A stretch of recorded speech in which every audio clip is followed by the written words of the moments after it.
معمول بناؤ کہ کوئی رات ایسی نہ ہو کہ میں سورہ ملک سنے بغیر سو جاؤں یا پڑھے بغیر سو جاؤں۔ اس کا اثر ایسا نہیں ہے کہ آپ صرف قبر میں دیکھنے والے ہیں، ایسا نہیں ہے کہ صرف قبر کی روشنی کی بات ہے، یہ اللہ کا کلام ہے، زندوں کو بھی زندہ کر دیتی ہے۔ یہ اللہ کا کلام ہے، زندوں کے لیے اترا ہے۔ اس کا جو اجر ہے اور اس کا جو نتیجہ نکلنے والا ہے قبر میں وہ اپنی جگہ پر، لیکن تمہاری حیات میں بھی اس کے اثرات دیکھنے کو ملیں گے۔ سورہ ملک پڑھنے والا، ہمارے بزرگان دین فرماتے ہیں، کبھی کوئی حاکم اسے زیر نہیں کر پاتا۔ سورہ ملک جو تلاوت مسلسل کرتا رہتا ہے، کوئی حاکم اسے زیر نہیں کر پاتا۔ اس کے سامنے آنے والا وہ اپنے آپ مرعوب ہو جاتا ہے، چاہے جتنا بھی دل میں سختیاں لے کر کے رہتا ہو، اور جب اس کے سامنے آ جائے تو پھر وہ جو ہے نرم پڑ جاتا ہے۔ خاص طور پر یہ سورہ ملک کے اثرات جو زندگی پر مرتب ہوتے ہیں، بزرگوں نے فرمایا، تو مقدمے وغیرہ جب ہوتے ہیں تو بزرگان دین یہ فرماتے ہیں کہ حاکم کے پاس فیصلہ ہونے سے پہلے اس کی تلاوت کر کے جاؤ، تمہارے چہرے پر اللہ تبارک و تعالیٰ وہ رعب رکھتا ہے۔ بہرحال اس میں جو آیتیں آئی ہیں وہ بھی میں آپ کو سنا دوں کہ اللہ تبارک و تعالیٰ سورہ ملک میں فرما رہا ہے، کیا فرما رہا ہے۔ شروعات یہ تبارک الذی بیدہ الملک وہو علی کل شیء قدیر، بلندی ہے، عظمت ہے اس ذات کے لیے جس کے دست قدرت میں ساری بادشاہت ہے۔ بیدہ الملک وہو علی کل شیء قدیر، اور وہ ہر ممکن شے پر قدرت رکھتا ہے۔ الذی خلق الموت والحیات، اسی نے زندگی اور موت کو بنایا ہے۔ کیوں بنایا؟ لیبلوکم ایکم احسن عملا، تاکہ تمہیں آزمایا جائے تم میں اچھے عمل والا کون ہے۔ موت اور حیات اللہ نے اس لیے بنائی ہے تاکہ تمہیں آزمایا جائے تم میں سے اچھے عمل والا کون ہے۔ وہو العزیز الغفور الذی خلق سبع سماوات طباقا، اس نے طبق در طبق 7 آسمان بنائے، اور تم ما تری فی خلق الرحمن من تفاوت، تم رحمان کی پیدائش میں، اس کی تخلیق میں کوئی فرق نہیں پاؤ گے کہ ٹیڑھا میڑا کر دیا گیا ہوگا، اندازے کے مطابق بنا دیا گیا ہوگا۔ ہر چیز اس کے برابر حساب سے بنائی گئی ہے۔ جو بھی چیز ہے، کوئی بھی جیسے انجینئر کے پلان فیل ہو گئے ہوں، سوچا کچھ اور تھا بن کچھ اور گیا ہو، وہ رحمان کی تخلیق میں ایسی کوئی چیز تم نہیں دیکھو گے۔ آگے کی جو آیتیں ہیں یہ اللہ تعالیٰ کیا فرماتا ہے، والذین کفروا بربہم عذاب جہنم، جو اپنے رب سے کا انکار کیے وہ جہنم میں جانے والے ہیں، ان کے لیے جہنم کا عذاب ہے۔ کلما القی فیہا فوج سألہم خزنتہا الم یأتکم نذیر۔ اب توجہ کیجئے، جب جہنم میں جھونکا جائے گا کسی کو تو دربان پوچھے گا ان سے، جب کسی کو دوزخ میں ڈالا جا رہا ہے، سألہم خزنتہا، دربان جو دوزخ کا دربان ہے وہ پوچھے گا، الم یأتکم نذیر، کیا تمہارے پاس ڈرانے والا کوئی آیا نہیں تھا، اللہ کا خوف دلانے والا کوئی آیا ہی نہیں تھا، تم جہنم میں کیسے آ گئے؟ قالوا بلا، وہ جہنم میں جانے والے کہیں گے ہاں کیوں نہیں، آیا تو تھا۔ قد جاءنا نذیر، ہمارے پاس ڈر سنانے والا آیا تھا، فکذبنا، لیکن ہم نے جھٹلایا تھا، ہم جھٹلائے ہوئے تھے۔ اللہ کا ڈر سنانے والا آیا تھا، بولتا تو تھا کہ جہنم ہے، آخرت ہے، لیکن ہم جھٹلائے ہوئے لوگ تھے۔ اور پھر اللہ تبارک و تعالیٰ یہ فرماتا ہے، وَقَالُوا لَوْ كُنَّا نَسْمَعُ أَوْ نَعْقِلُ مَا كُنَّا فِي أَصْحَابِ السَّعِيرِ۔ اللہ اکبر، یہ آیتیں دیکھیں، جہنم میں جانے والے کہتے ہیں اے کاش اگر ہم سن لیے ہوتے اس کی بات، ڈر سنانے والے کی بات سن لیے ہوتے، لو کننا نسمع او نعقل، اور سمجھ گئے ہوتے ہم، ما کننا فی اصحاب السعیر، ہم دوزخ میں جانے والے نہیں ہوتے، ہم آج جہنمی نہیں ہوتے۔ فاعترفوا بذنبہم، وہ سب اپنے گناہوں کا اقرار کریں گے وہاں پر۔ جتنے بھی دوزخ میں جانے والے ہیں وہ یہ نہیں کہیں گے پتہ نہیں مجھے کیوں ڈالا گیا ہے، ارے چوک کر کے آ گیا ہوں میں ادھر، نہیں، جو جہنم میں جائے گا وہ بولے گا ہاں میری غلطی تھی، اعتراف کر کے جائے گا، اور وہ نہیں کرے گا تو اس کے اعضاء بولیں گے الیوم نختم علی افواہہم وتکلمنا ایدیہم وتشہد ارجلہم بما کانوا یکسبون۔ رب تعالیٰ فرماتا ہے آج کے دن تو ہم تمہارے منہ پر مہر لگا دیں گے، تمہارے ہاتھ اور تمہارے پیر ہم سے بات کریں گے جو کچھ تم کیا کرتے تھے۔ جہنم میں جانے والا، جیل میں آنے والے آدھے سے زیادہ وہ بولتے ہیں میں تو نردوش ہوں، میں کچھ کیا ہی نہیں، مجھے پھنسایا گیا ہے۔ تقریباً ہر کوئی، مرڈر والا بھی بولتا ہے مجھے پھنسایا گیا ہے، اور جتنوں کو دیکھا گیا ہے وہ سب یہ کہتے ہیں۔ یہاں الگ معاملہ ہے، جیل میں آنے والوں کو ہم نے دیکھا ہے پہلے تو کوئی اقرار نہیں کرتا، نہ پولیس کے پاس، نہ کورٹ میں، اور نہ اندر آنے کے بعد، وہ تو دوستی یاری میں بیٹھے بیٹھے اپنے کچے چٹے سنا دیتے ہیں، لیکن اعتراف کرتا نہیں کوئی کہ میں نے وہ کیا یہ کیا، بڑے بڑے جرم ہوں یا چھوٹے ہوں، سب یہی بولتے مجھے پھنسایا گیا ہے۔ اب بڑے بڑے لوگوں پر، نیتاؤں کو بھی دیکھو جب کیس لگتے ہیں تو یہی بولتے ہیں سازش کے تحت مجھے یہ کیا گیا ہے، لیکن قیامت میں ایسا نہیں ہوگا۔ جو دوزخ میں جا رہا ہوگا وہ یہ نہیں بولے گا لوگوں نے مجھے پھنسایا اور میں یہاں آ گیا، وہ کہے گا کاش میں سن لیا ہوتا ڈر سنانے والے کی بات، رسول اللہ کی بات سن لیا ہوتا، میں دوزخ میں نہیں آتا۔ فاعترفوا بذنبہم، اللہ فرماتا ہے وہ اپنے گناہوں کا اعتراف کریں گے۔ فسحقا لاصحاب السعیر، بہت ہی برا ہو دوزخ میں جانے والوں کا۔ ان الذین یخشون ربهم بالغیب لہم مغفرۃ واجر کبیر، بے شک وہ لوگ جو اپنے رب سے ڈرتے تھے بغیر دیکھے اللہ کو، یہ وہ لوگ ہیں جو اللہ کو دیکھے نہیں اور ڈرتے تھے، اللہ فرماتا ان کے لیے مغفرت ہے اور اجر کبیر ہے، ان کے لیے اجر عظیم ہے۔ یہ سورہ پوری اللہ تبارک و تعالیٰ نے جہنم کے متعلق، وہاں جانے والوں کے متعلق فرمایا۔ اور ایک آیت ہے اور ایک سورہ ہے جو سورہ حاقہ ہے، سورہ حاقہ۔ حاقہ جو ہے یہ قیامت کو ہی کہا گیا ہے۔ حاقہ کیا ہے؟ الحاقۃ ما الحاقہ، واقع ہونے والی، یقین کے ساتھ واقع ہونے والی کیا چیز ہے تم جانتے ہو؟ وہ قیامت ہے۔ قیامت کا پورا تذکرہ اللہ تعالیٰ یہاں بیان فرما رہا ہے، یہ سورہ حاقہ۔ کبھی آپ قرآن اٹھانا، ترجمہ پڑھ لینا، صرف ترجمہ بھی پڑھو ان آیتوں کا، آپ کے جسم کانپ جائیں۔ اللہ تعالیٰ فرماتا ہے یہ وہی قائم ہونے والی چیز ہے جس کا انکار قوم سمود نے بھی کیا، قوم عاد نے بھی کیا۔ حضرت صالح علیہ السلام کی جو قوم تھی وہ قوم سمود، اور حضرت ہود علیہ السلام کی قوم تھی وہ قوم عاد۔ قوم سمود اور قوم عاد انہوں نے کیا کیا تھا پتہ ہے؟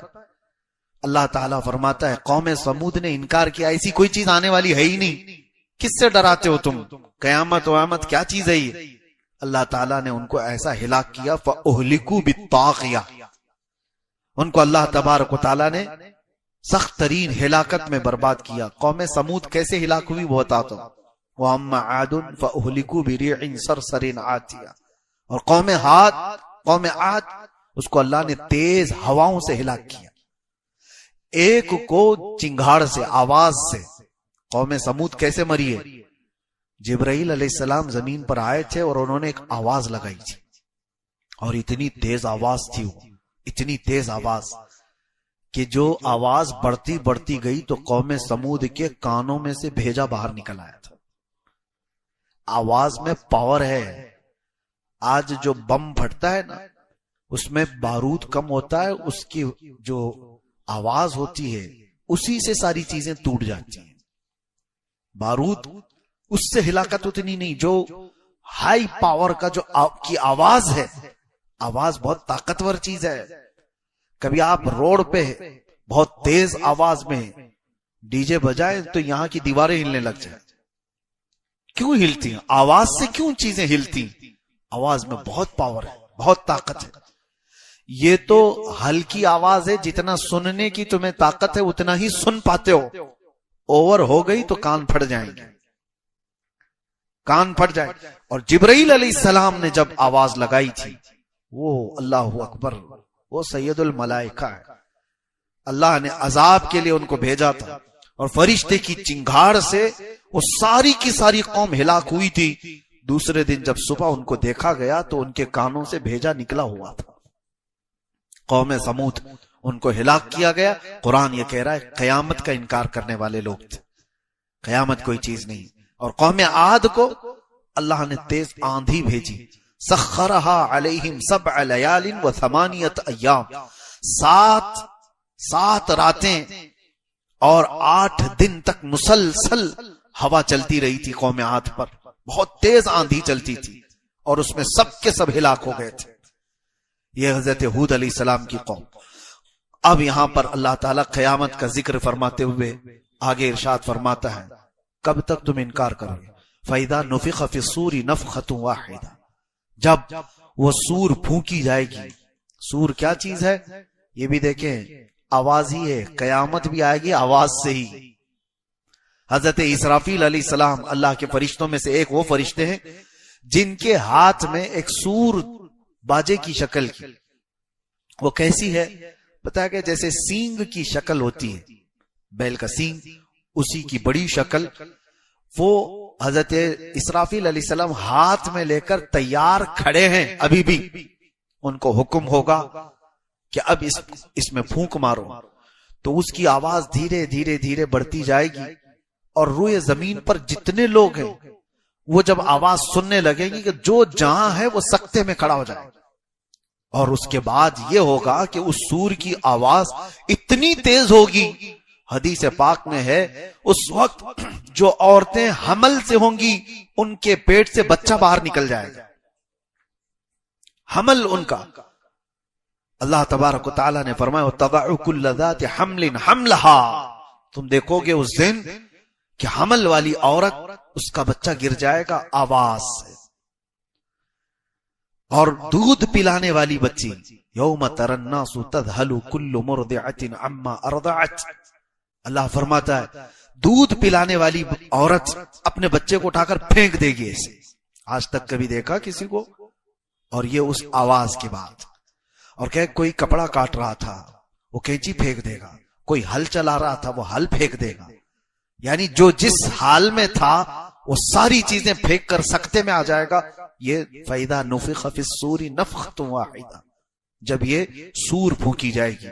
وَحُمِلَتِ الْأَرْضُ وَالْجِبَالُ فَدُكَّتَا دَكَّةً وَاحِدَةً, اللہ تعالیٰ فرماتا ہے زمین کو اور پہاڑوں کو ملا دیا جائے گا, اٹھا دیا جائے گا, اور ایسے کہ ایک جھٹکے میں یہ پورے پہاڑ روئی کے پائے کی طرح سے اڑ رہے ہوں گے.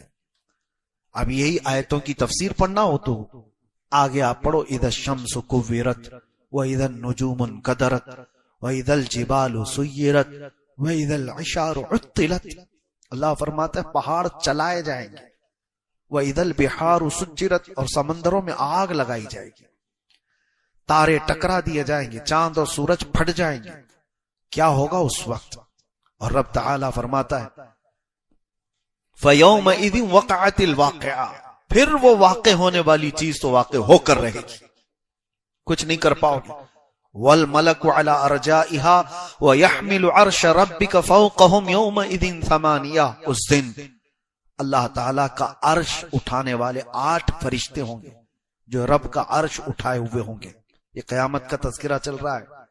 توجہ, یومئذ تعرضون لا تخفى منکم خافیہ, تم کو پیش کیا جائے گا قیامت کے دن, تم سب اٹھائے جاؤ گے اور کوئی چیز تمہاری چھپائی نہیں جائے گی, کوئی چیز نہیں چھپائی جائے گی, ہر چیز کے ساتھ تم قیامت کے دن آؤ گے. اب سنو جو آیتیں جھنجھوڑتی ہیں, کیا ہے؟ فَأَمَّا مَنْ أُوتِيَ كِتَابَهُ بِيَمِينِهِ, اللہ فرماتا ہے جو جس کے ہاتھ میں اس کا نامہ اعمال سیدھے ہاتھ میں دے دیا گیا. فَأَمَّا مَنْ أُوتِيَ كِتَابَهُ بِيَمِينِهِ, سیدھے ہاتھ میں جس کا نامہ اعمال پکڑا دیا گیا. فَيَقُولُ هَا اُمُقْرَؤُ كِتَابِيَا, وہ تو خوشی میں سب کو پکار کر کہے گا آؤ آؤ میرا عمل نامہ پڑھ لو, خوشی میں کہے گا. اے کاش ان لوگوں میں ہمارا شمار ہو. رب تعالیٰ فرماتا ہے وہ کہے گا ہاں اقرؤ کتابیہ, پڑھو تم لوگ بھی پڑھو, میرا نامہ اعمال مجھے رب نے آج سیدھے ہاتھ میں دیا ہے. وہ کہے گا انی ظننت انی ملاق حسابیہ, مجھے یقین تھا کہ میں اپنے رب کے پاس حساب دوں گا, حساب کا دن آئے گا, مجھے یقین تھا. فہو فی عیشۃ راضیہ، وہ اپنی من پسند زندگی میں جا رہا ہوگا، فی جنت عالیہ، بلند جنتوں میں جا رہا ہوگا، قطوفہا دانیہ، کلوا واشربوا ہنیئا بما اسلفتم فی الایام الخالیہ۔ یہ جنت کے تذکرے یہاں پر رب تعالیٰ فرماتا ہے، جس کی ٹہنیاں، جس کے باغیچے اس طرح خوشگوار، جاؤ عیش کرو جو تم آخرت پر یقین رکھتے تھے۔ اب آگے آیت آتی، وَأَمَّا مَنْ أُوتِيَ كِتَابَهُ بِشِمَالِهِ، اور جس کے ہاتھ میں، بائیں ہاتھ میں وہ حساب دیا جائے گا، وہیں سے سب سمجھ میں آ جائے گا۔ جیسے ہی اعمال نامہ پکڑایا جائے گا، وہیں سمجھ میں آ جاتا ہے کس کے ساتھ کیا ہونے والا ہے۔ یہ قرآن کی آیت پڑھ رہا ہوں میں، وَأَمَّا مَنْ أُوتِيَ كِتَابَهُ بِشِمَالِهِ، جس کے بائیں ہاتھ میں اس کا نام اعمال پکڑایا جائے گا، کیا کہے گا جانتے ہو؟ فَيَقُولُ يَا لَيْتَنِي لَمْ أُوتَ كِتَابِيَا، اے کاش مجھے حساب نہیں دیا گیا ہوتا، میرا اعمال نامہ مجھے نہیں پکڑایا گیا ہوتا تو کتنا اچھا ہوتا۔ دوسری جگہ وہ کہتا ہے وَلَمْ أَدْرِ مَا حِسَابِيَا، مجھے پتہ ہی نہیں تھا حساب کیا ہوتا ہے، مجھے معلوم ہی نہیں تھا۔ اور دیکھ کر کے پوچھتا ہے وہ فرشتوں سے، یہ کیا ہے؟ اعمال نامے کا مطلب کیا سمجھتے ہو تم؟ پرنٹ آؤٹ نکال کر کے لائیں گے A4 سائز کے 5 پیپر ہیں؟ اعمال نامے کے متعلق کہا گیا ہے فرشتے اٹھا اٹھا کر کے کتابیں لا رہے ہوں گے، جہاں تک اس کی نظر جاری ہوگی اسی کی کتابیں ہوں گی۔ وہ پوچھے گا یہ کیا ہے؟ کہا جائے گا تیری پوری زندگی کا لکھا ہوا ہے، جہاں تک نظر جا رہی ہے۔ ایسا نہیں کہ یہ پورا بھر جائے گا، فرمائے گا جہاں تک تمہاری نظر جا رہی ہے تمہارے اعمال سے بھری ہوئی کتابیں فرشتے اٹھا کر لا رہے ہوں گے۔ وہ پوچھے گا اتنا سب میرا ہے؟ کہاں تیرا ہے؟ سنانا ہوگا، 400 سال لگ جائیں، 500 سال لگ جائیں، سنانا ہے تجھے آج۔ پھر وہی بندہ یہ کہتا ہے، اس کا جملہ رب تبارک و تعالیٰ نے قرآن میں کیا فرمایا؟ مَا لِهَذَا الْكِتَابِ لا یغادر صغیرۃ ولا کبیرۃ الا احصاها، ہے لا یہ کیسی کتاب تو نے دی مجھے، چھوٹی چیز بھی اس میں چھوڑی نہیں گئی، بڑی چیز بھی چھوڑی نہیں گئی، سب لکھ دیا گیا ہے، سب لکھ دیا گیا ہے۔ یہ بائیں ہاتھ میں جس کا آ گیا ہے اس کے معاملات ہیں یہ۔ اور آگے وہ کیا کہتا ہے؟ ما اغنی عنی مالیہ ہلک عنی سلطانیہ، کسی بھی چیز نے اس کو نفع نہیں دیا اس دن۔ دوسری سورے میں اللہ تعالیٰ نے یہ بھی فرمایا کہ اس دن یود المجرم لو یفتدی من عذاب یومئذ ببنی، ہوتا ہے نا تم کو پکڑا گیا، یہاں پر ضامن چلتی ہے نا، ضمانت میں آپ پراپرٹی لکھوا دو اور اس کے بعد بیل لے کر کے آ جاؤ، یا کسی آدمی کو کھڑا کرو، یہ ضامن ہے میرا، جب تک کیس چلے گا یہ میرا ضامن ہے، وہ اپنی پراپرٹی کے پیپر لا کر کے جمع کرے گا کورٹ میں، یہ دستور ہے۔ اور مجرم قیامت کے دن کیا سوچے گا؟ وہ اللہ فرمانا یود المجرم لو یفتدی من عذاب یومئذ ببنی، اس دن مجرم یہ تمنا کرے گا کہ میرے بیٹے کو میں رکھ کر کے عذاب سے چھٹکارا تو لے لوں، بدلے میں مولا میرا بیٹا رکھ لے، وہ صاحبتہ و اخی، یا میرے بھائی کی بدلے میں یا دوست کے بدلے میں مجھے عذاب سے چھٹکارا دے دیا جائے۔ اللہ تعالیٰ فرماتا ہے وَمَن فِي الْأَرْضِ جَمِيعًا، جو کچھ بھی زمین میں تھا وہ سب دے کر کے وہ سوچتا ہے عذاب سے مجھے چھٹکارا مل جائے۔ کوئی بھی تو چیز رکھ لو، میرا گھر تھا دنیا میں، بڑی جائیدادیں تھی، اولاد تھی، بھائی تھے، رشتے تھے، کچھ تو رکھ کر کے مجھے چھٹی دی جائے۔ اللہ فرماتا ہے کلا، ہرگز نہیں، ہرگز نہیں، کوئی چیز فدیہ کے طور پر لے کر نہیں چھوڑی جائے گی۔ فَالْيَوْمَ لَا يُؤْخَذُ مِنْكُمْ فِدْيَةٌ، یہ وہ دن ہے جہاں کوئی فدیہ لے کر کے چھوڑنے والا سسٹم ہی نہیں ہے، فدیہ لے کر کے پیسہ دے کر کے چھوڑنے والا سسٹم ہی نہیں ہے، تمہارا حساب تم سے ہوگا۔ لا تزر وازرۃ وزر اخرى، ایک جان دوسرے جان کے گناہوں کو نہیں اٹھائے گی، آج تمہارا حساب تم سے ہوگا۔ اب آگے رب تعالیٰ یہ فرماتا ہے اللہ اکبر، جیسے ہی یہ بائیں ہاتھ والا گڑ گڑا رہا ہوگا حساب کیا ہے مجھے پتا ہی نہیں تھا، یہ عمل نامہ کیا ہے، یہ ابھی کہہ ہی رہا تھا، اللہ فرماتا ہے حکم ہو جائے گا خذوہ فغلوہ، پکڑو اس کو جلدی سے اور اس کو زنجیروں میں باندھو، ثم الجحیم صلوہ، پھر اس کو جہنم میں پھینک دو. کیسے؟ ثم فی سلسلۃ ذرعها 70 ذراعا فاسلکوہ، اس کو ایسے چین میں باندھو کہ ہر زنجیر کے اندر 70 زنجیریں اور ہوں. کس کو؟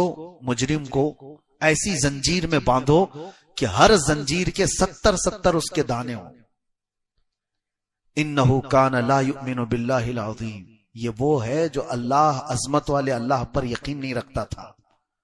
اس کو پکڑو. فرشتوں کو حکم ہو گیا. یہ آیتیں جب پڑھتے ہیں نا رونگٹے کھڑے ہوتی ہیں. خذوہ فغلوہ، پکڑو اس کو اور باندھو اس کو.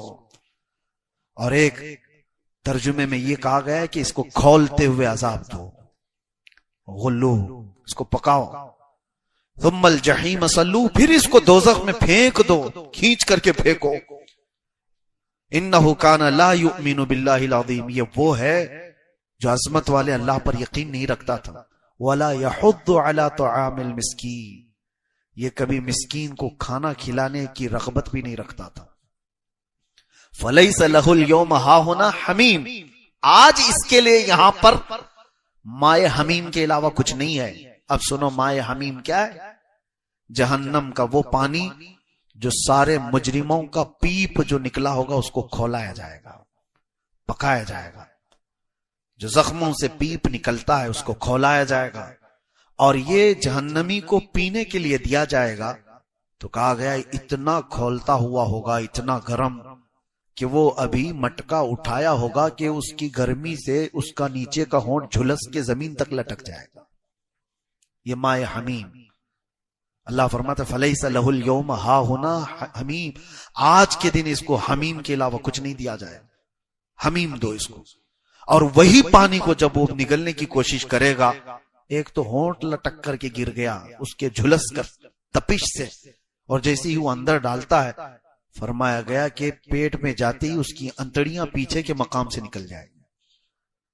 یہ حمیم جس کا ذکر اللہ فرما رہا ہے. ولا طعام الا من غسلین، اور غسلین کے علاوہ کھانے کی کوئی چیز اس کو نہیں دی جائے گی. اور یہ ایک تھوڑ کا پھل وہاں پر دیا جائے گا. زقوم اس کو کہا گیا ہے. ان شجرۃ الزقوم، شجرہ زقوم جو جہنم میں ہوگا اس دن اسے دیا جائے گا. اتنے کانٹے کا ہوگا کہ وہ کھا تو نہیں سکے گا، لیکن کھائے گا تو اس کے حلق سے پورے کانٹے باہر آ جائیں گے. اسی کو نگلنے کے لیے پانی مانگے گا تو مائے حمیم دیا جائے گا. لا یأکلہ الا الخاطئون، آخر میں اللہ فرما رہا ہے ایک بات ہے، یہ میں کسی کو نہیں کھلاؤں گا سوائے خطا کرنے والوں کے. صرف خاطئون کو میں کھلاؤں گا یہ چیز. وہ ارحم الراحمین ہے، ہر ایک کے لیے نہیں. لیکن یہاں قرآن میں آج اس نے جگہ جگہ پر ہمیں جب تنبیہ کی تو پھر بندہ اگر کفر کیا اور انکار کیا اور پیٹھ دکھا کر بھاگا ہے تو پھر اس سے پوچھا جائے گا الم یأتکم نذیر. میں نے سورہ ملک کی آیت آپ کے سامنے پڑھی کہ ان سے دربان پوچھے گا کیا تجھے ڈر سنانے والا نہیں آیا تھا تیرے پاس؟ قالوا بھلا، ہاں آیا تھا. فکذبنا، ہم ہی جھٹلائے ہوئے تھے، ہم نے اس کی بات نہیں مانی تھی. اسی لیے آج لے ان کی پناہ، آج مدد مانگ ان سے. کل نہ مانیں گے قیامت میں اگر مان گیا. قیامت کے دن تو بہت لوگ وہاں کی ہیبت دیکھ کر کے ماننے کو تیار ہوں گے، لیکن آج مان جاؤ. اپنے آپ کو جہنم کے عذابات کا ذکر کر کے جو بندہ ڈر گیا اس کے لیے بشارت سنا کر میں اپنی گفتگو ختم کرتا ہوں. ویسے صورتیں بہت ہیں آج جو ہم نے تلاوت کی، جیسے قیامت کا یہ ذکر پوری سورہ میں ہے، الحاقۃ ملحقہ. اسی طرح پوری سورہ قیامہ بھی ہے، لا اقسم بیوم القیامہ 29ویں پارے میں. ولا اقسم بالنفس اللوامہ ایحسب الانسان ان لن نجمع عظامہ. کیا انسان یہ گمان کر بیٹھا ہے کہ ہم اس کی ہڈیاں نہیں جوڑ پائیں گے؟ اللہ فرما رہا ہے یہ ان کفار و مشرکین کے لیے جو اپنے مردوں کو جلا کر راکھ کر کے پانی میں بہاتی کہ ان کو پھر کوئی زندہ نہ کر سکے. مر گیا، استھیاں ختم کر دو تاکہ اس کے ساتھ کچھ نہ ہو سکے. اللہ فرماتا ہے ایحسب الانسان ان لن نجمع عظامہ، انسان یہ سوچا ہے کہ ہم اس کی ہڈیاں جوڑ نہیں پائیں گے؟ بلا قادرین علی ان نسوی بنانا، ہم اس کے پور پور کو جوڑنے پر قدرت رکھتے ہیں۔ جو رب تعالیٰ تمہیں پانی کے ایک قطرے سے پیدا کیا ہو ماں کے پیٹ میں، کیا وہ تمہارے ختم ہونے کے بعد دوبارہ نہیں زندہ کرے گا؟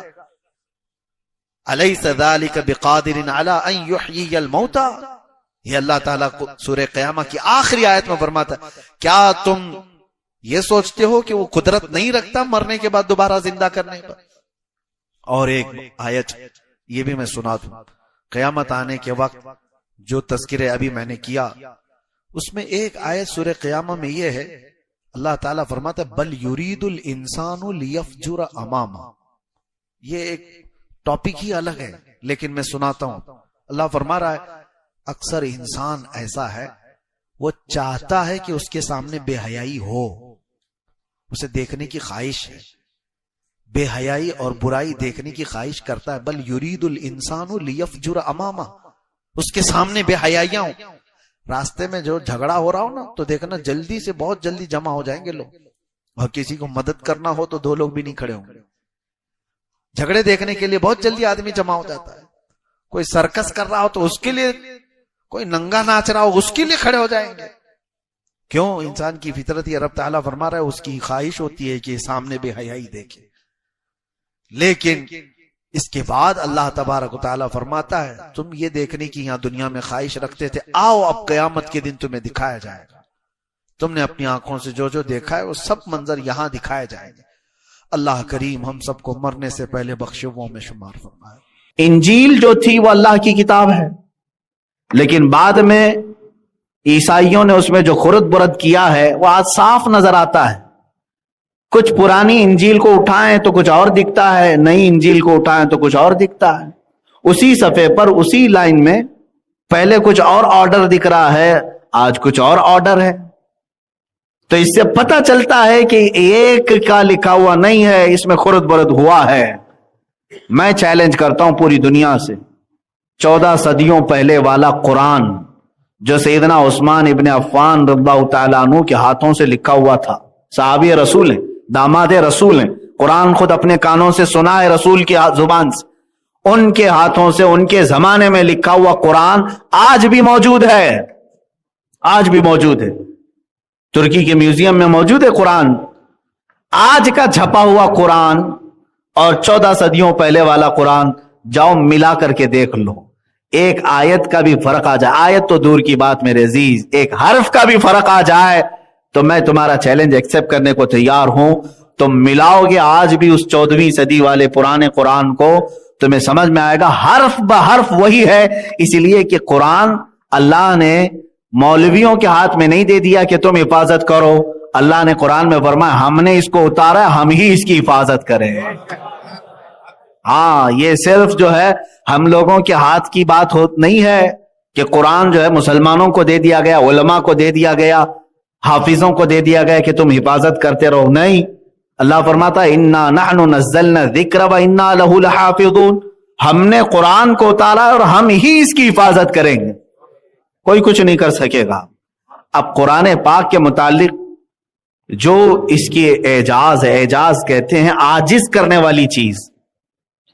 میرے عزیزو، آپ کے پاس، میں بارہا اس بات کو دہراتا بھی رہتا ہوں، آپ کے پاس آپ کی حقانیت کی سب سے بڑی دلیل کیا ہے؟ تم مسلمان ہو، تم مسلمان ہو، اسلام کو آپ فالو کرتے ہیں۔ اگر کوئی نان مسلم آپ سے پوچھتا ہے جس کا اسلام سے تعلق نہیں، تم مسلمان ہو، اپنے آپ کو حق سمجھتے ہو، کیا دلیل دو گے؟ ظاہر سی بات ہے اس طرح کے ڈیبیٹ بہت سارے ہوتے ہیں اور بڑھتے بھی چلے جاتے ہیں۔ اگر تم رسول پاک صلی اللہ تعالی علیہ وسلم کی زندگی کو پیش کرتے ہو تو کہے گا یہ کہانیاں ہیں تمہاری بنائی ہوئی، ہم نے تو دیکھا نہیں اور نہ تم نے دیکھا ہے۔ میرے نبی صلی اللہ تعالی علیہ وسلم نے اپنے ہاتھ کی انگلی کے اشارے سے چاند کو شق کر دیا تھا، ٹھیک ہے ہم مانتے ہیں، لیکن وہ سامنے والا اگر یہ کہے یہ تو پرانی بات ہے، تیری کتابوں میں ہوگی، تو مانتا ہوگا، میں نے تو دیکھا نہیں۔ دیکھنے والی کوئی چیز ہے تیرے رسول کی کوئی نہیں؟ انہوں نے سورج کو پلٹا دیا تھا، یہ بھی پہلی کی بات ہے۔ انہوں نے بہت سارے معجزے کر دکھائے، یہ بہت پہلے کی بات ہے. میرے عزیزو، تم کیا چیز پیش کرو گے؟ اپنے رسول کی حقانیت کے لیے اگر کوئی چیز پیش کر سکتے ہو تو یہ قرآن پاک ہے. یہ زندہ معجزہ ہے، آج تک موجود ہے. یہ رسول کا معجزہ ہے، آج تک تم پیش کر سکتے ہو. چاند کا شق ہونا، سورج کا پلٹانا، یہ سب الحمدللہ ہم اس کو ایکسپٹ کرتے ہیں.